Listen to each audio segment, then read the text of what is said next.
The Eternal Lonely Day. By Star Scribe. Chapter 15. Dream a Little Day, 292 AE. Dreams are your territory, not mine. Outside of my own sleep, I'm worse than useless. Here, though. There was no delay like when Jackie had changed. 1 second she was an alicorn, and the next she had her own batwings and her horn had vanished.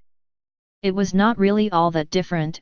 Archive didn't actually know what being a thestral felt like, so the sensations were entirely imagined. I'll consent you've actually created a shared dream. She sounded reluctant. That doesn't mean I'm going to buy everything you're selling, though. Sometimes a nightmare is just a nightmare. You've only been back on Earth a few months, I get it. They reached the top of the library. Up here a perpetual full moon shone as bright as a noonday sun on the glittering glass roof. Glass it might be, and unsupported by any visible means, yet she stepped out onto it without fear. The physical laws had always been more like guidelines in the dream world.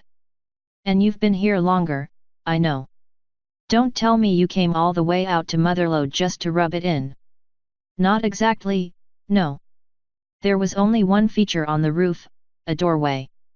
Ordinarily the heavy stone gate was shut, and no power in Archive's range would open it. This night though, the door had swung open a crack, and the indomitable beyond shone through. Your first lesson about the dream world is that everything is constructed of thoughts, and all thought is as real as the will behind it. More hippie stuff. She stopped again. Is there any evidence-based stuff up here? Sure. Alex sat back on her haunches. Since everything in here is just about thoughts, you can see all the thoughts that compose something if you look at them correctly. Other intelligent beings might resist you, but nothing else will. Structures, objects, and figments might even fade away if your scrutiny is too intense. But I won't. She shrugged her wings. Look into my mind. She instructed the thestral in the method, and was grateful Jackie had no question. She was just quoting another book, and had no way of performing the act herself. If Luna's written words hadn't made sense, Archive might not have known what to do to help explain. She knew when Jackie had succeeded.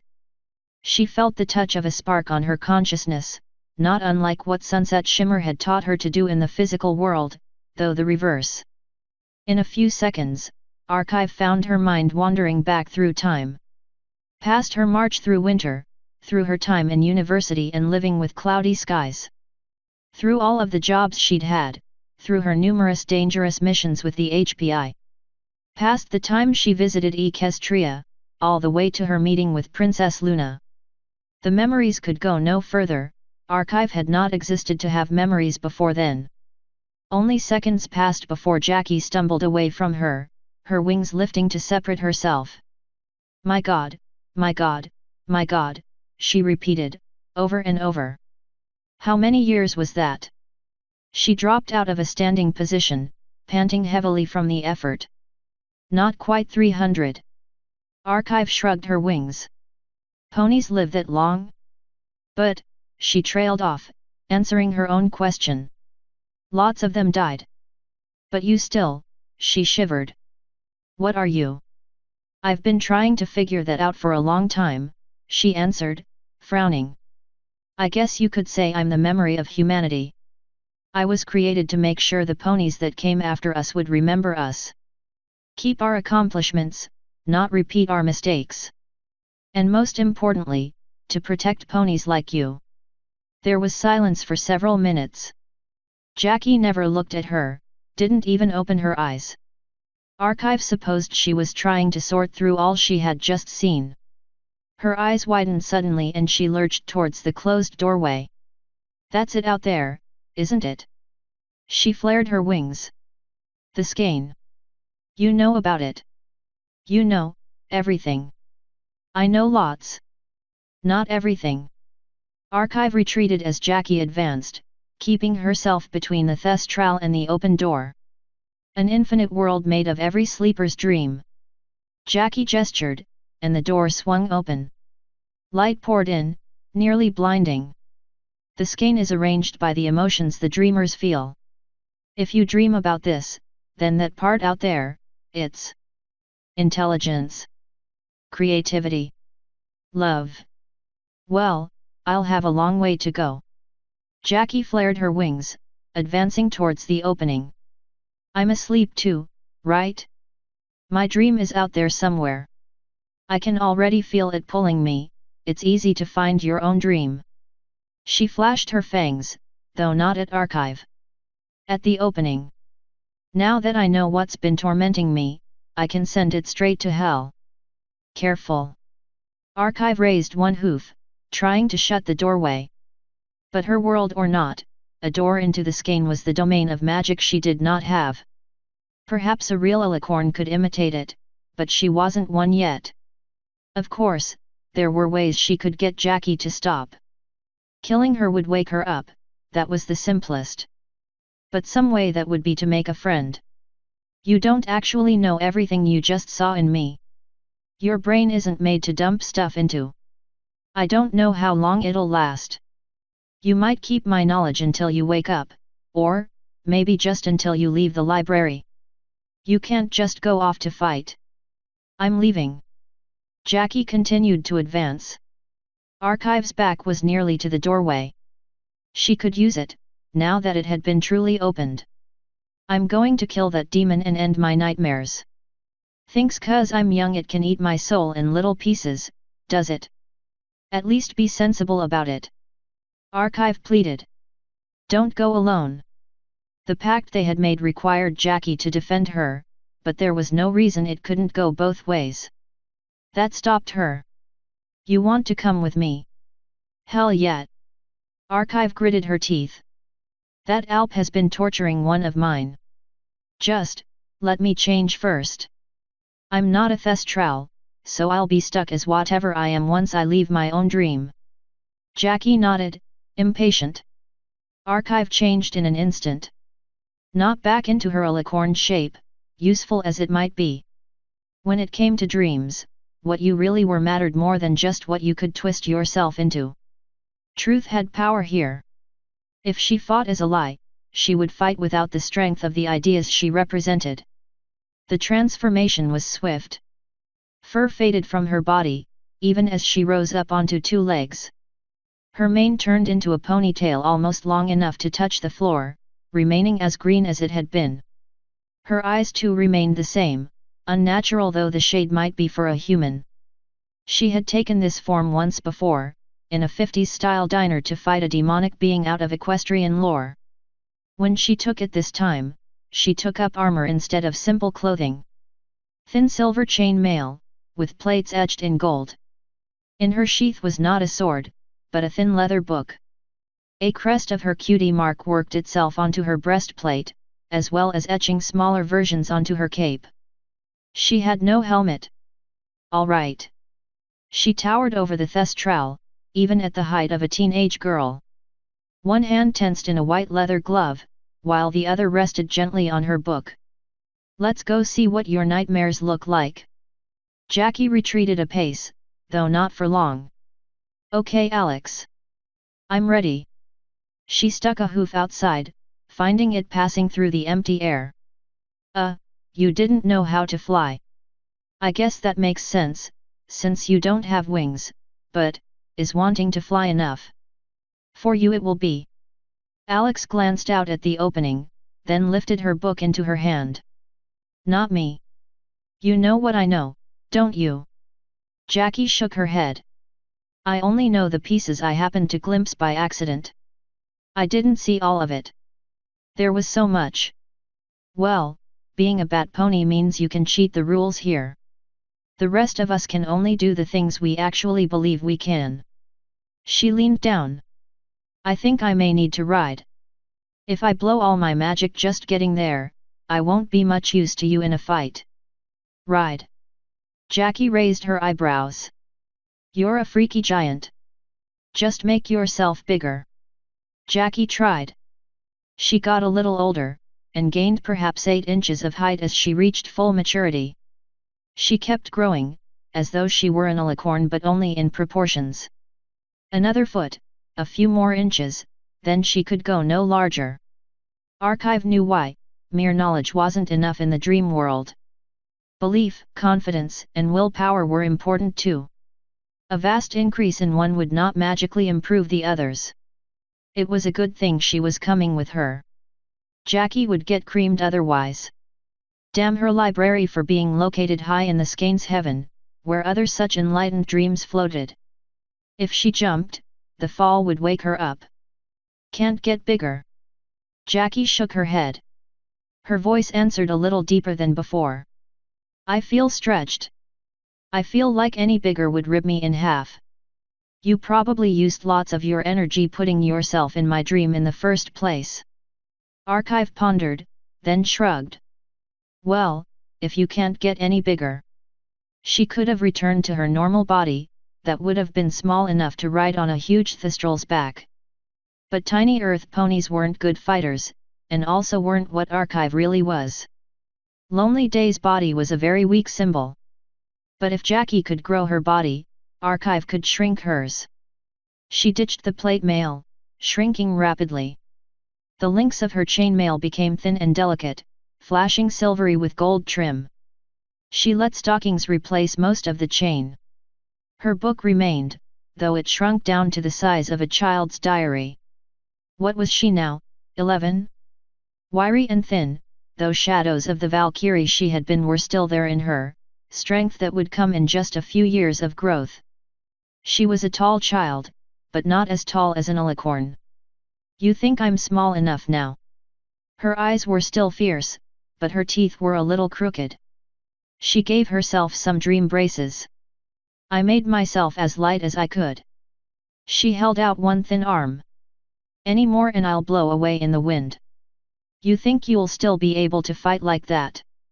Archive's voice was a full octave higher, but she didn't hesitate.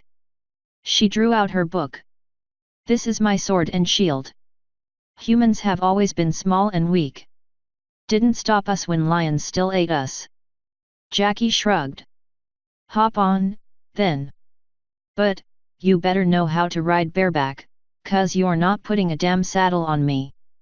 Archive hopped up, swinging one leg over Jackie's back. Is this good?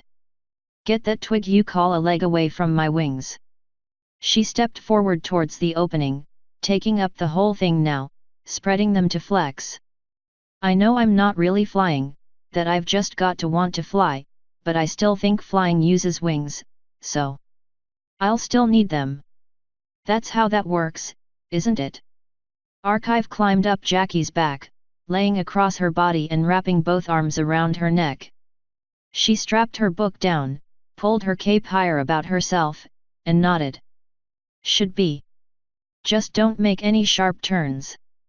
I've read all about horseback riding, but you're not exactly a horse. Got it, girl. Hold on. She jumped. Through the skein they raced.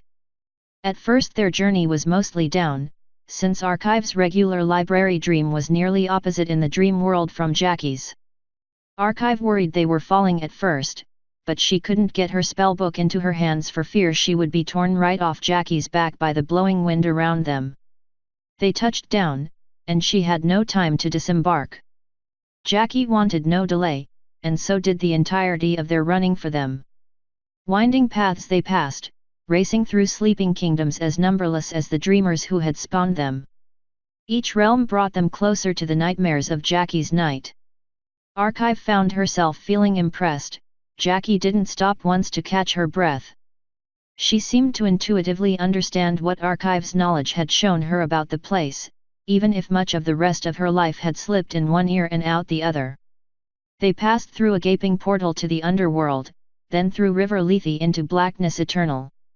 Just as Archive's dreams of knowledge and enlightenment had floated in the ethereal sky, so nightmares could be found in the underworld. Residents of the dreamlands did not intrude upon them, recognizing the pair as powerful dreamers with important business. Archive waved politely to them from her perch, shouted greetings on Jackie's behalf, but could do nothing else. The Thestral seemed afraid that if they didn't move fast, morning would come and she would lose this opportunity to fight her nightmares. They were in a hollow cave, with huge sides sloping up into the darkness and thousands of bats in flight. Archive could not see in the gloom, so she conjured a mote of light to follow them in the air using a unicorn spell in her spellbook as the foci instead of a horn. Unlike the magic of a thestral, any spell she cast was really just an effort of will, the spellbook channeling it into reality. She could not use it to change herself, or to change the dreams they passed through. Only thestrals could do that. She couldn't have said how long the journey took. Time was a funny thing in the dreamlands, where months might seem to pass in the space of a night. Such stretched time was generally the domain of powerful bat ponies, though even they usually lost most of these memories when they returned to the waking world, only taking them up again when they slept. Truly they were the demigods of their own world, as real within itself as the physical. She couldn't help but feel a little envy at the possibility swimming all around them. Possibilities never opened to her, any more than the clouds above were open to her in waking life, or creating enchantments. Being a pony wasn't fair. Humans didn't have that level of specialization. Archive couldn't help but feel the human way of doing things was the superior one. Anyone could be anything. Ponies, not so much. Every dream had a doorway, though they were sometimes so wide you could stumble in without realizing. In Jackie's case, the doorway was a mirror, dropping them onto the floor of a bathroom. A hotel bathroom, located in some strange pre-event hotel. Archive rose to her feet, pulling the armor briefly looser about herself and wishing she had the time to shower. They'd been on the road for at least a week now. Suppressing the need for food and water had taken enough of her willpower that she hadn't managed to hide the sweating and smell. Where do you think it's hiding? Outside. Jackie stepped forward, taking the doorknob in her mouth and twisting slightly to one side. It swung open. The room beyond also belonged in a hotel, with muted carpets and nondescript paintings of calligraphic Japanese characters. The bed was unmade, with a suitcase perched atop it and dirty clothes all over the floor. Like someone packing in a hurry. Archive hadn't even seen it happen, but the thestral was back to normal size. Her ears drooped as she retreated from the front door. There was no balcony to hide on, only a window the size of the entire back wall. It was night outside, the city full of lights. A room service plate sat on the couch, its contents stale and emanating a rotten fish scent powerful enough to cover up the sweat of unwashed horse and preteen. Tell me about your nightmare. She lifted her book into her hand, letting it fall open into her left. With a word she worked a shield spell as unicorns used it. The book glowed white as though it was a horn, and a pale white glow indicated the edges of the shield. Its protection seemed to help Jackie remember what they were doing here. I found it, my first night. Found the door, kinda like in your dream. Didn't know where I was, so I wandered. Seemed pretty cool at first, honestly. Walked down to the coast. Thought it might be a good idea to swim, and suddenly there was this great beach. It was so good to be human again, even if I knew I was dreaming. Someone knocked on the front door, a triple pounding so loud that the whole building seemed to shake. No words. Water seemed to rush down the hallway outside, pouring through the open crack. The door seemed to strain a little against the hinges. You went to the beach. Archive's voice came quieter, more slowly. Did you get bitten by a shark? No. That would have just been one nightmare. She jerked forward, extending one hoof. Almost as though she wanted to open the door. No, that wasn't quite it. Like she couldn't help but open the door. She fought it, but not well. Only the back of Archive's shield kept her from making it further, surging briefly white where she pressed against it. Archive felt a shiver pass through her, and she started flipping pages to the space in back, where Equestria's measly provision of attacking spells were located. Someone pounded on the door. Water poured in again with each strike, rushing across the room in a wave. It struck the white of the shield, parting to either side. I think I know what found you. She turned her head, facing Jackie. You can break free. You must have known that, if you wanted to come here and fight. I thought I could, Jackie struggled, pressing herself against the shield, straining. It looked as though it cost her physically not to answer the door. Her ears flattened, but Archive's shield held. Look at me. It was not a request. The sound of pounding on the door, the rushing water, all of it faded. Archive drew in the air with her hand, calling forth Sunset's spell that showed sympathetic connections. Jackie had but few threads on her soul, and most trailed off invisibly. One, thin as twine, made a direct line into Archive's own chest. Another was thicker than an anchor rope, tugging her inexorably towards the doorway. Every dream's been tightening the noose, Archive said, feeling suddenly more urgent. Her friend had already started to drift away, back towards the shield. Outside it, the door seemed about to buckle. You can't have her. See, can't he? Can't, Jackie was crying, though that didn't stop her from fighting the shield. You will. Archive reached out, placing a hand on Jackie's rump, right onto her cutie mark. Jacqueline Carter. The pony froze, glancing over her shoulders to meet Alex's eyes. Remember. Time blurred. Archive watched the life play out in a matter of seconds. Growing up in St. Louis. Her mom helping her sew her own costumes for Halloween. Her first girlfriend. Conventions in handmade cosplay. Finally getting into college at UC Denver. Then her arrival after the event. Stumbling half-starved into the city, finding her way to the mining camp. Jackie's eyes widened. The cord that bound her to Archive had only thickened a little, but it looked more like steel cable than twine. Again the knocking came, but this time she only twitched one of her legs, then held still. Stay back. Archive flipped past the useless equestrian attack spells, pitiful beams of force that stunned or confused. Nothing lethal had been included in the magic, at least nothing that was meant to be lethal. She flipped past those pages to the back ones, which were scribbled densely in her own hand. Hundreds of rotes had been written there, each one more complicated than the last. Many were Joseph's, while others were her own creations, dreamed up in the idle time when she could do nothing but think. Archive knew all that the equestrians had seen fit to teach them. When it came to human knowledge, she knew, considerably more. I know you're out there, Charybdis. You keep your fucking hands off my kids. She didn't wait for him to come in. Instead, she lifted her free hand, extended her palm, and read. In the compression of the dreamtime 100,000 runes appeared in the blink of an eye, knotting themselves up into a higher dimensional plane as 12 different spells. Alone, each one was harmless. One pulled thermal energy out of the air. Another converted that energy into magic, which passed through a regulator spell into a simple charm meant to improve the power of other basic spells. An intricate cantilever of a nuclear radiation cleanup spell had an unfortunate negative side effect that it produced radiation when it got too close, which another spell, and so it went. It was not the magic a mortal wizard might cast, it was the kind of spell a computer might optimize out of the sum library of all magical knowledge.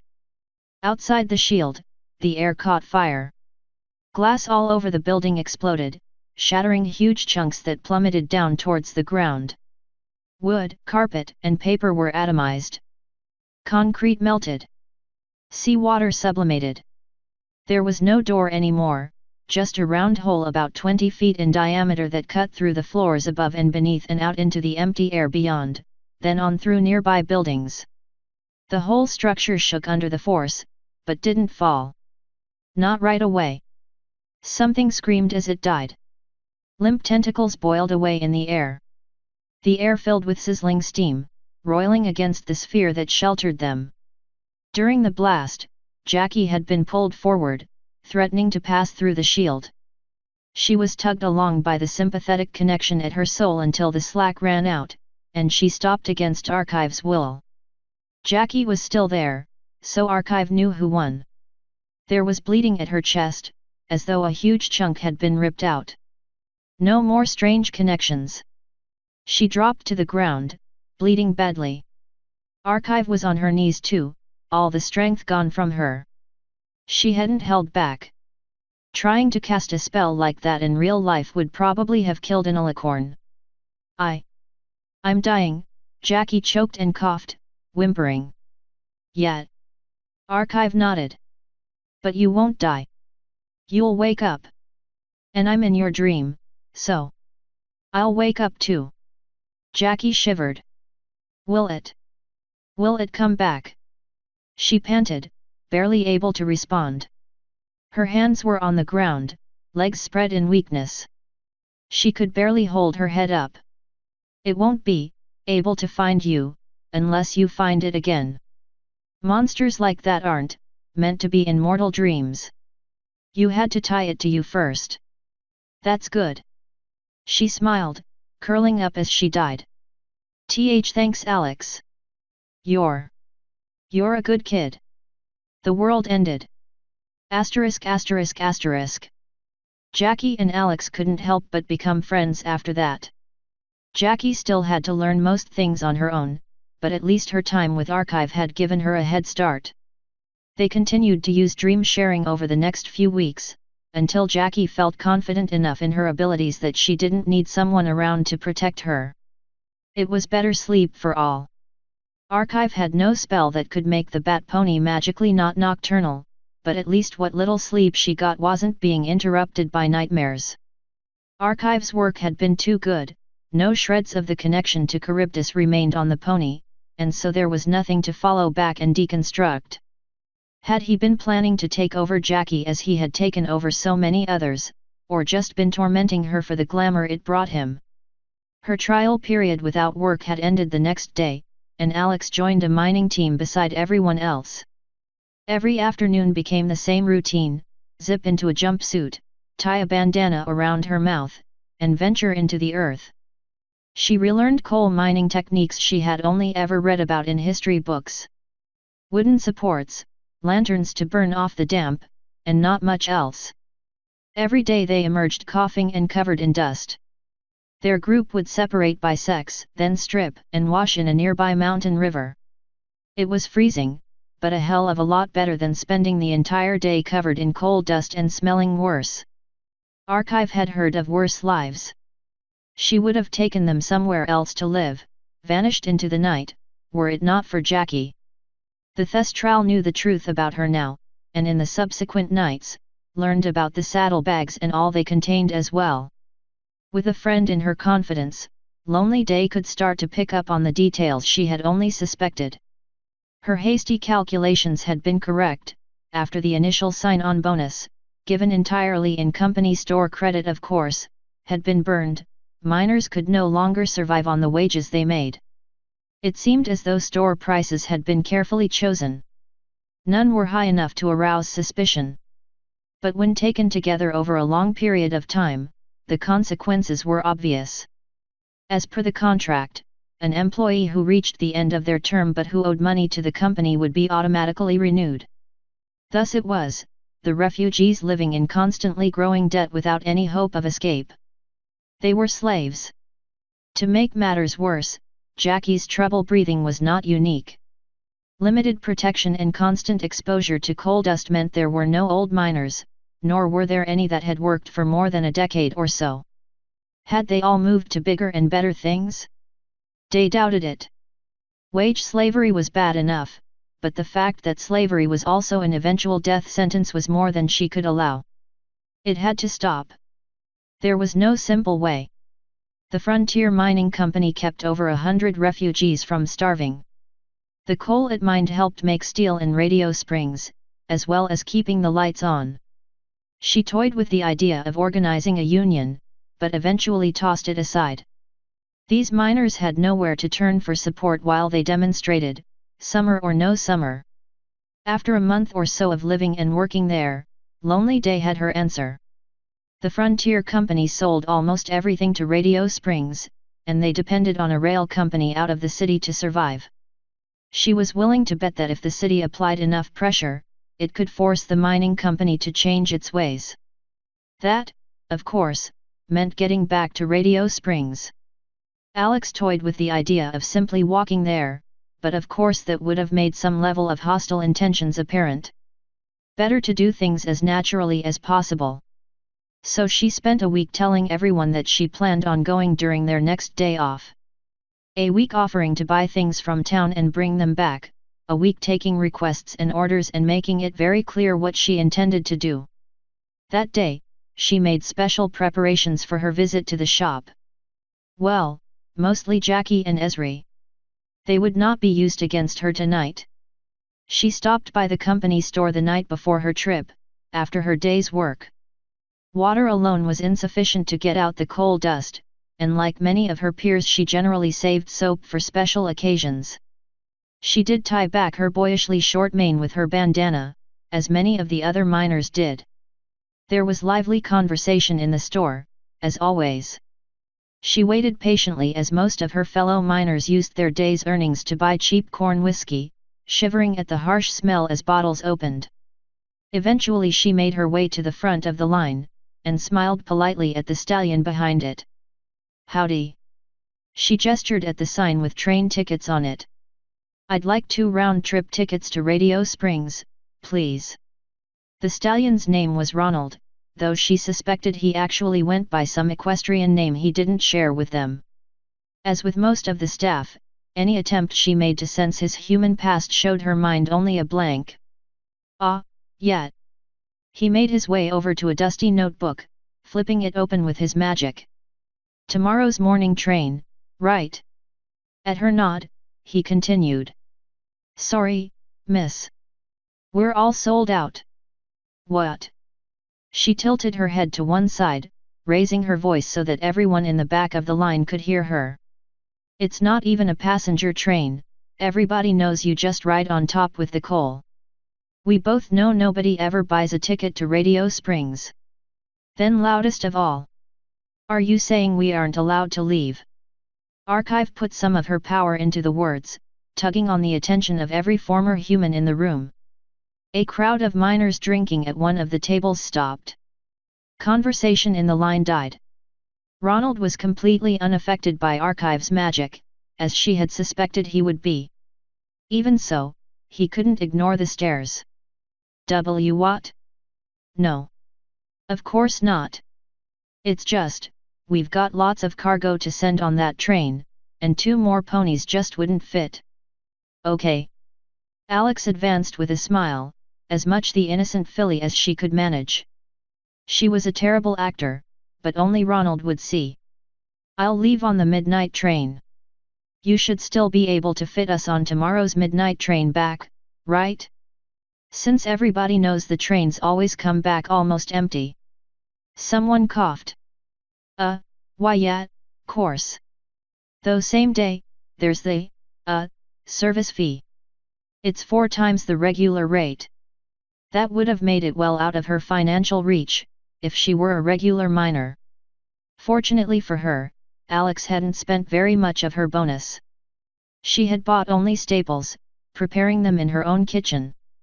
Alex reached into the satchel she was carrying with a dramatic flourish, setting a tightly bound bundle of company notes onto the counter.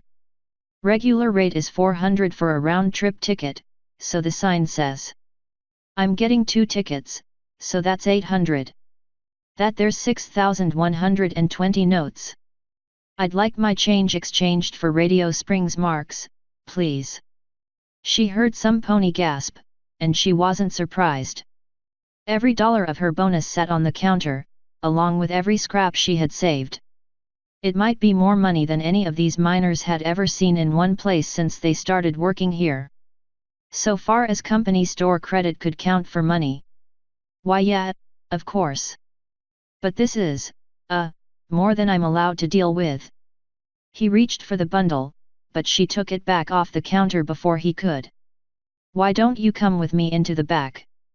We'll, talk about it there." "Sure thing." She grinned, then glanced over her shoulder. "Sorry to bother everyone. I'm just so excited about going to Radio Springs tomorrow with my sister. Look for us on the train tonight." She waved, following the increasingly flustered stallion back behind the counter.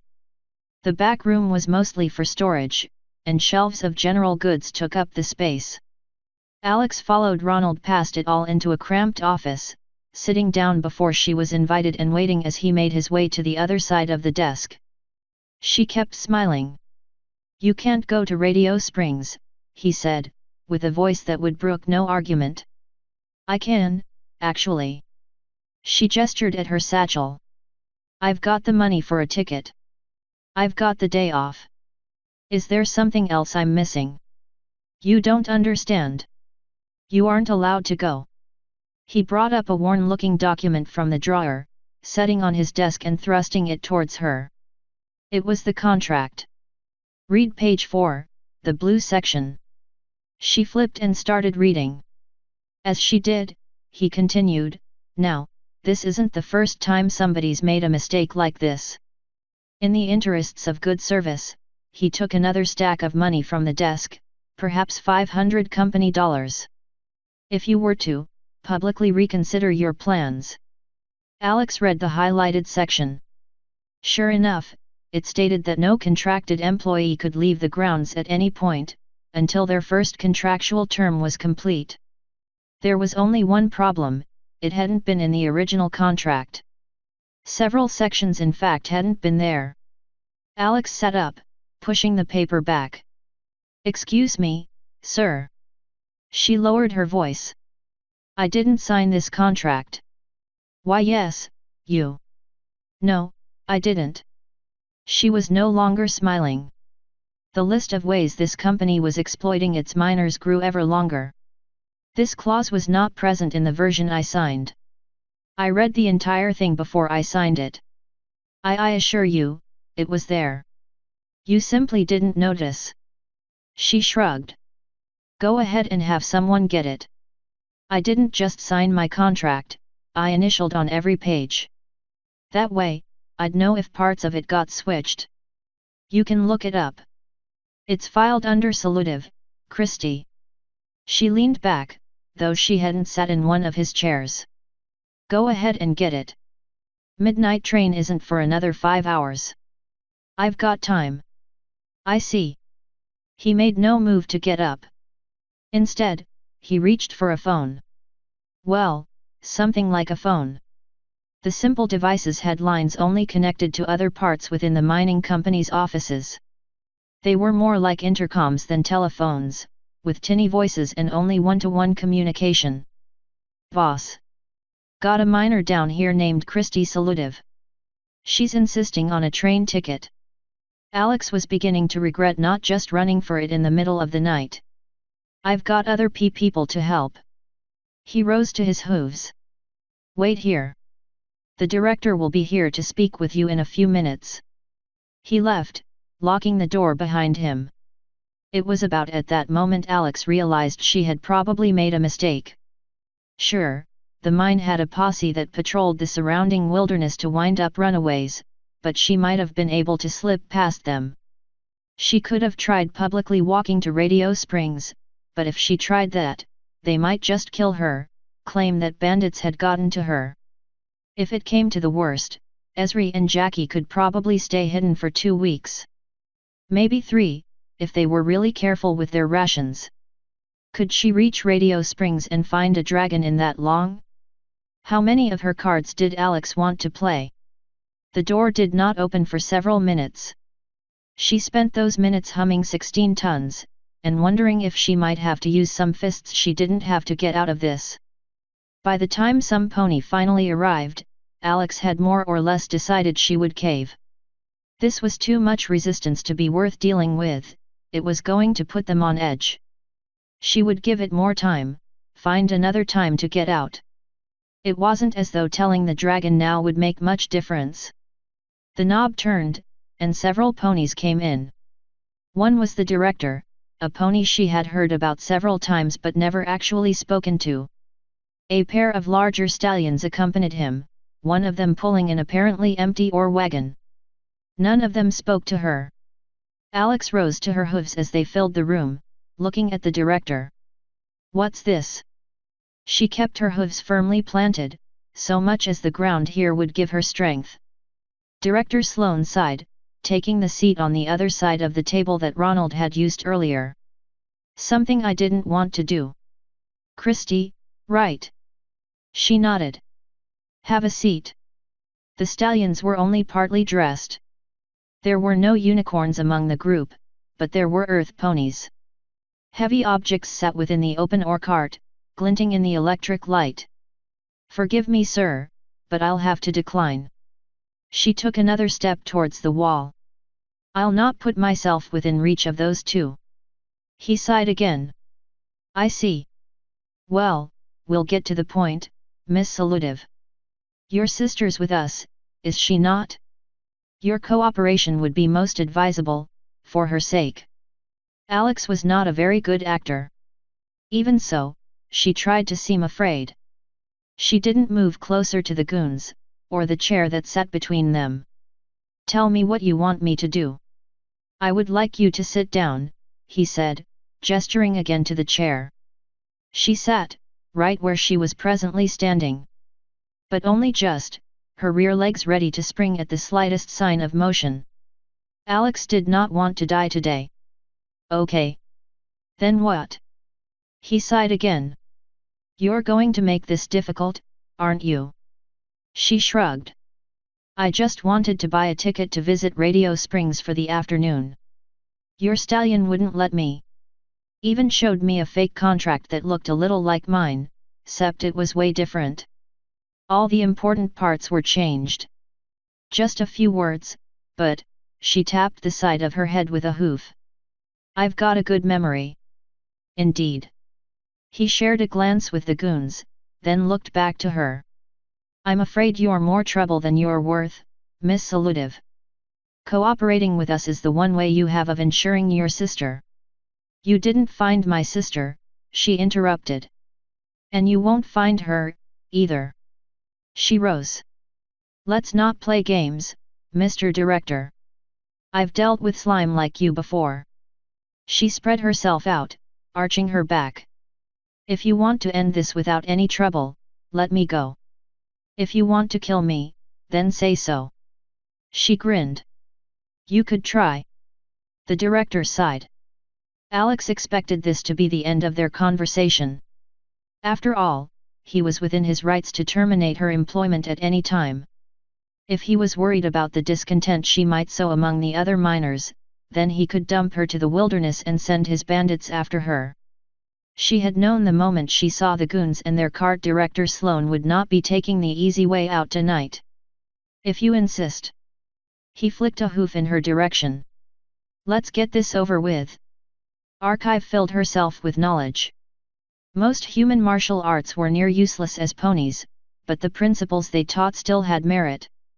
Centering oneself, that state of mind where the fight became a flow that one swam in instead of a property of the exterior world. With the thrill and the danger, Archive broke through the barrier between herself and her earth pony nature and pulled strength from Earth's bones. The lava that beat in its molten heart was her anger, righteous indignation at all the suffering her ponies had felt working in this mine.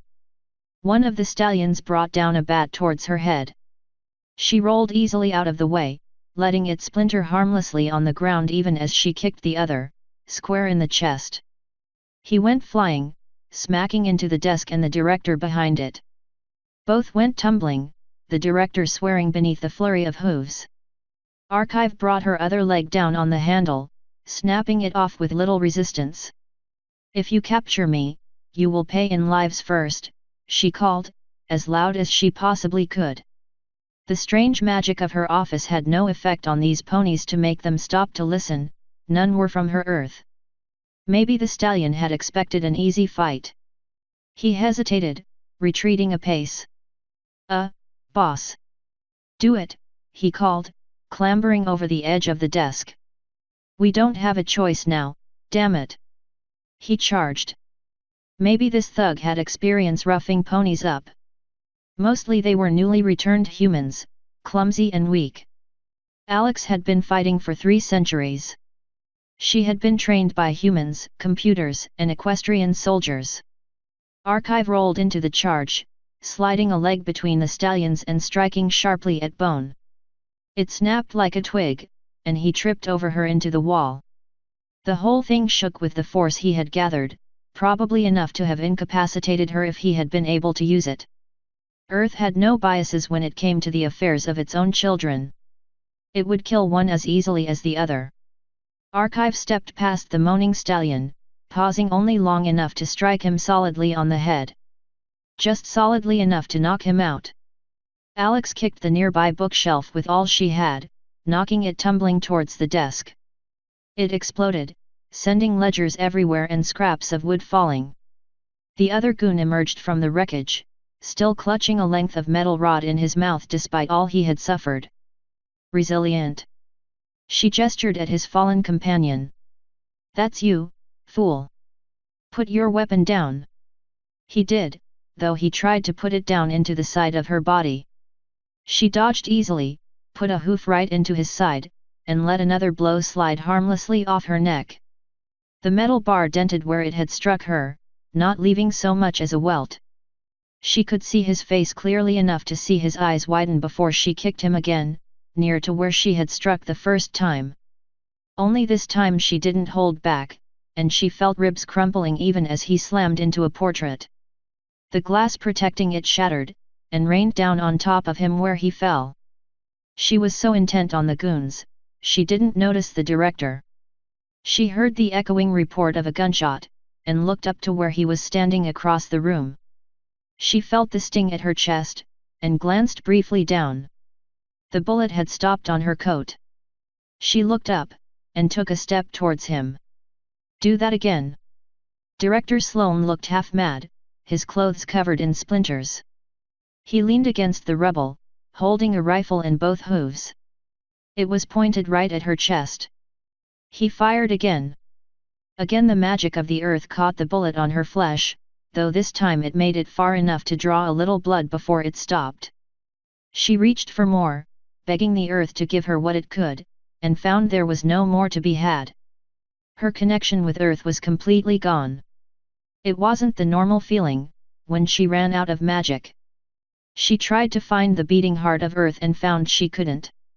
His next shot went right through her, spraying blood on the rear wall. She kept advancing on him, forcing herself to smile. Alex had been shot before by long-bore rifles. The shock shut the organs down, tore through everything. The pain was almost beyond description, a single white-hot knife in her insides. He aimed a little higher, towards her head. Gee, go. Go to blood choked out as she spoke, right along with the words. He pulled the trigger.